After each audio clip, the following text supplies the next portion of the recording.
Greetings, families and friends from the Grauer School as we wind down the beautiful 2022.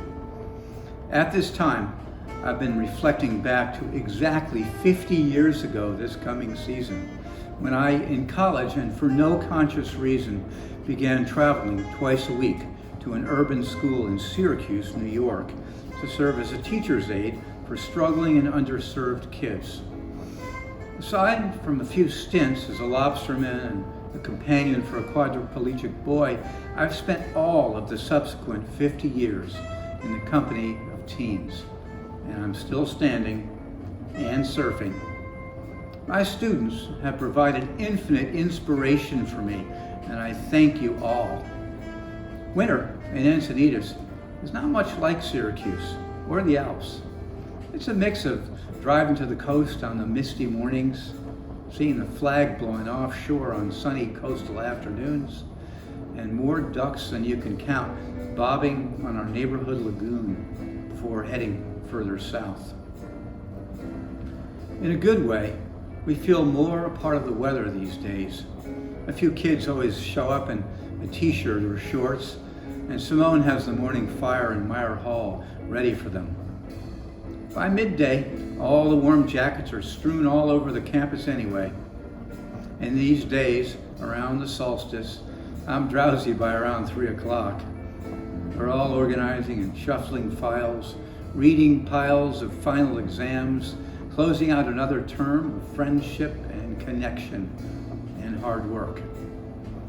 Past term, we began traveling together again to forests, mountains, cities, and oceans. And Patricia has just published our next lineup of far-flung voyages, which include the Golden Gate, Yosemite, the Hawaiian Islands, the Big Easy, and the French Alps, all over our hometown and back to our roots in the central valleys and hills of California. Of course, no geography is farther afield than our literature classes, Lost in Story, or our classes Alive in History.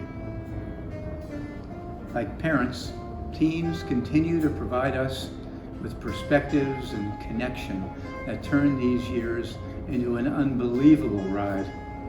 I've got stories, like you, and I think sharing those stories at home will be a gift to our kids. In this season of giving, the teacher in me hopes we can all try to give more experiences and less stuff. My next journey around the sun will be a little different, as some of it will be spent on sabbatical. I've put every ounce of my being into working with the next generation of teachers who are already taking care of you. I want every one of you to know that you can reach out to me at any time, any place, and my first response will be, thank you. To those of you in pain or transition, whether or not I have found the right way of saying this, you are the last thing I think of when I lie down at night, and the first thing I think of when I open my eyes in the morning. Thank you all for being a part of our school and of my teaching over these past 50 years. May we trust that the love and the work we each pour into the world leads us towards what is good, true, and beautiful, all in good time. Blessings and peace to you all.